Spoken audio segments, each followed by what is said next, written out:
So Hare Krishna everyone, this is the Meghalaya plateau.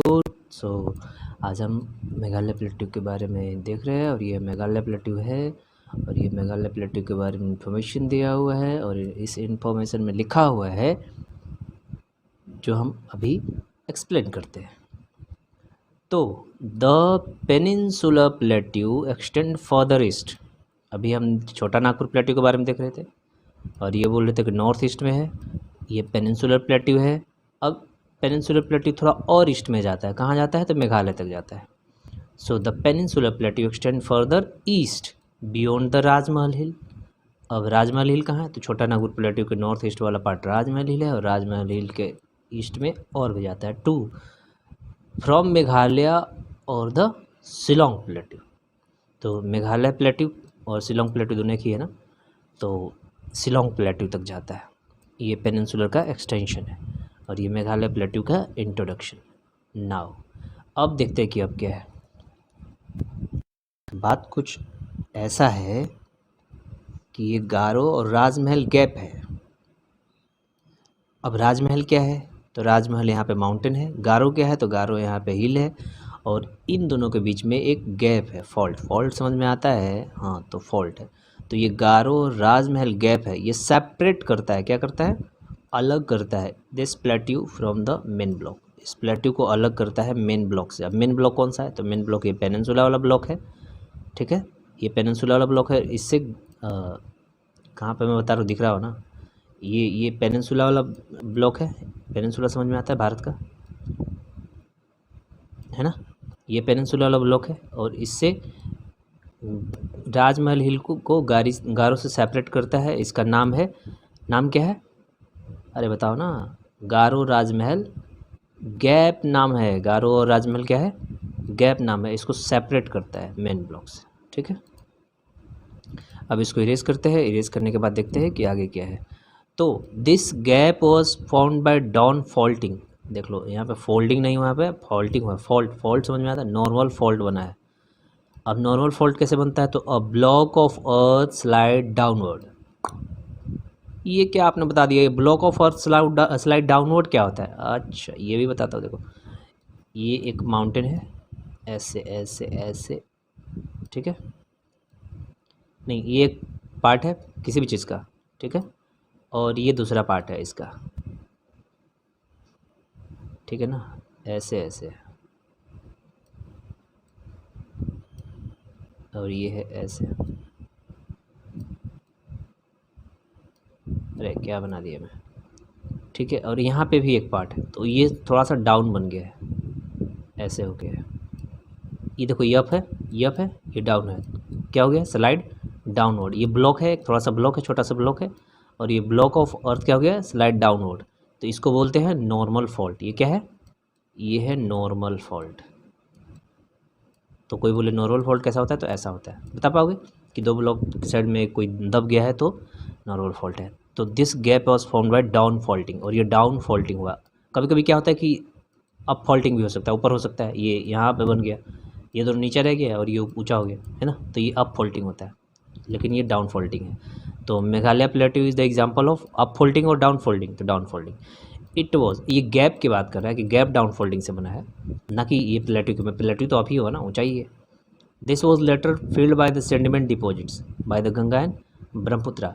अब क्या हुआ कि यहाँ पे सेडिमेंट्स डिपॉजिट है, इधर से गंगा रिवर, इधर से ब्रह्मपुत्रा रिवर, और ये दोनों आकर के ब्रह्मपुत्रा जो है वो, ब्रह्मपुत्रा जो है वो ईस्ट से आया और जो गंगा आया वो वेस्ट से आया, और ये दोनों इस नदी के जो एरिया है यहाँ पे, ये दोनों के कारण जो गैप था गारो राजमहल गैप, ये क्या हो गया, भर गया, फिल हो गया सेडिमेंट से। सेडिमेंट क्या होता है तो उसको सेडिमेंट के चैप्टर में देखो। मास्टर इतने सारे आप टॉपिक क्यों छोड़ के जाते हैं, हाँ तो एक एक करके ही देखेंगे ना, कि एक ही बार में देख लेंगे। बचपन से देख पढ़ना था ना, अचानक से थोड़ी पढ़ना था, ठीक है। It was later filled by the sediment deposit by the Ganga Brahmaputra. The plateau is formed by Archean, देख लो, quartz, Archean quartz, Archean quartz, shale shale, schist schist, याद रखना। क्यों बोल रहे हैं ऐसा, क्योंकि मैंने बताया था कि क्योंकि बताया था कि जो छोटा नागपुर प्लेट्यू है छोटा नागपुर प्लेट्यू ये भी सेल और सिस से ही बन रहा है, और ये भी गोंडवाना का पार्ट है छोटा नागपुर प्लेट्यू। तो मेघालय भी गोंडवाना का पार्ट होगा, क्योंकि वो प्लेट्यू का ही पार्ट है, मतलब पेनिनसुला का ही पार्ट है। अच्छा, तो आप कहना चाह रहे हैं कि मेघालय भी पेनिनसुला का पार्ट है, मेघालय प्लेट्यू भी, और छोटा नागपुर प्लेट्यू भी पेनिनसुला का पार्ट है। हाँ, तो छोटा नागपुर प्लेट्यू तुम्हें दिख ही रहा है ना, इसमें आश्चर्य क्या बात है? देखो यहाँ पे। अरे हाँ, वो मतलब मैंने मजाक में ही, मतलब थोड़ा कन्फ्यूज़न क्रिएट करना पड़ता है ना मास्टर, ने था ऐसे कैसे, मतलब इतना आसानी से थोड़ी समझ में आता है। हाँ, बात ठीक है, समझ में नहीं आता, पर अब मैं बता रहा हूँ ना। हाँ हाँ, पर बचपन से आदत हो गया है ना सबके सामने कन्फ्यूज़ हो के, अभी भी कन्फ्यूज़ होते रहता हूँ। ओके ओके, कोई बात नहीं, कोई बात नहीं, चलता है, बच्चे गलती करें। So this plateau slope down, अब ये प्लेट्यू जो है, this plateau slope down to Brahmaputra valley in the north and the Surma and the मेघना वैली इन द साउथ। अब देख लो, नॉर्थ में कौन सा है? ब्रह्मपुत्र वैली। साउथ में कौन सा है? सुरमा और मेघना। अरे पर ये तो नदी का नाम है। हाँ, तो नदी के नाम से ही स्लाइड हुआ है, नहीं मतलब हमने रखा है कि ये नदी के नाम है, सुरमा नदी, मेघना नदी, इसके नाम से ही इसका जो सब्सिडेंस हुआ है उसको रखा है। अच्छा, ऐसा है क्या? हाँ, वेस्टर्न बाउंड्री जो है मोर और less coincide with the Bangladesh border. अब इसका पश्चिमी जो बॉर्डर है वो ज़्यादातर बांग्लादेश के बॉर्डर के साथ कोइंसाइड कर रहा है, ठीक है। The western portion, the western central and the eastern part of the plateau is known as Garo. अब प्लेट्यू का पार्ट देखना कौन कौन सा है, किसको किसको गारो बोलेंगे। तो जो ये प्लेट्यू है, ये प्लेट्यू है, कौन सा प्लेट्यू है? मेघालय प्लेट्यू। इसके पश्चिम वाले पार्ट को, सेंटर वाले पार्ट को, ठीक है, एंड ईस्ट वाले पार्ट को, ये तीनों को कंप्राइज करके क्या बोल रहे हैं? ये गारो वाला पार्ट है, ठीक है। अब ये जो गारो का है, गारो का हाइट ये कितना है? लगभग 1 किलोमीटर है। कितना है?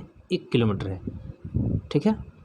खासी का हाइट जो है, ये खासी है, इसका हाइट कितना है? 1500 है। कितना है? 1500 है। और जयंतिया का कितना है? तो 1600 है। जयंतिया कितना है? 1600 है। मतलब ये कुछ हाइट है। तो यहाँ पे क्या लिखा हुआ है कि this is the Garo hill, this is the खासी हिल, दिस इज़ द जयंतिया हिल, एक ही में लिख दिया भाई साहब, 1500 मीटर। उसके बाद मिकीर हिल आता है, ठीक है, मिकीर हिल है। शिलोंग इसका हाईएस्ट पॉइंट है। अब शिलोंग जो है इसका हाईएस्ट पॉइंट है। किसका हाईएस्ट पॉइंट है? शिलोंग। तो मेघालय प्लेट्यू का जो हाईएस्ट पॉइंट है उसका नाम क्या है? शिलोंग है। अब मैं इसको इरेज कर रहा हूँ और इसको आपको एक साथ सारे को लिख देना है। क्या करना है? नोट डाउन करना है। It is time to note it down. तो वीडियो को पॉज कीजिए और इसको लिखिए, और लिखने के बाद मुझे बताइए कि कैसा हाल चाल है। अरे हाल तो बहुत मस्त है मास्टर, लेकिन आपकी वजह से हाथ का चाल ख़राब हो जाता है। क्या लिखना जो पड़ता है इतना सारा? अच्छा, लिखने से दिक्कत है। एक काम करो, पिताजी को बोलो कि एक राइटर अपॉइंट कर दीजिए, हमारे लिए बहुत दिक्कत होता है लिखने में, है ना बेटू? अरे नहीं भैया, हमारा कहाँ दिक्कत होता है। नहीं मतलब आवाज़ तो आप ही का लग रहा है कि आप ही को डाउट हो रहा है, लिखने में दिक्कत हो रहा है। नहीं, वो तो मैंने बचपन से लिखते आता हूँ ना, मैं तो छोटा बच्चा था तभी से रोड पे लिख देता था 2-4 अक्षर। मैं भले ही उसको पढ़ नहीं पाता था कि ये क्या मैंने लिख दिया है, पर लिख लेता था ऐसे ऐसे। हाँ, वो तो ठीक बात है, पर कोई बात नहीं। चलो, तो अब मेघालय प्लेट्यू ख़त्म हुआ। अब अगला वीडियो में हम देखेंगे डेक्कन प्लेट्यू क्या है, दक्कन का पठार। सो आज के लिए इतना ही। Thank you so much. Daily इंतज़ार करें हमारा नए वीडियो का, और चैनल को लाइक करें, लोगों के साथ शेयर करें, अपने फ्रेंड के साथ अवश्य करें कि मेरे मित्र, मेरे सखा, आप इसे देख सकते हैं। मास्टर कैसा पढ़ाता है ये भी बता सकते हैं। Feedback is always necessary. पर मैं अच्छा पढ़ाता नहीं हूँ, ये मैं नहीं जानता हूँ, है ना, कोई बात ना। सो ये डेक्कन प्लेट्यू है, और आज के लिए यहीं। तो बोलिए हरे कृष्णा, जोर से बोलिए हरे कृष्णा, प्रेम से बोलिए।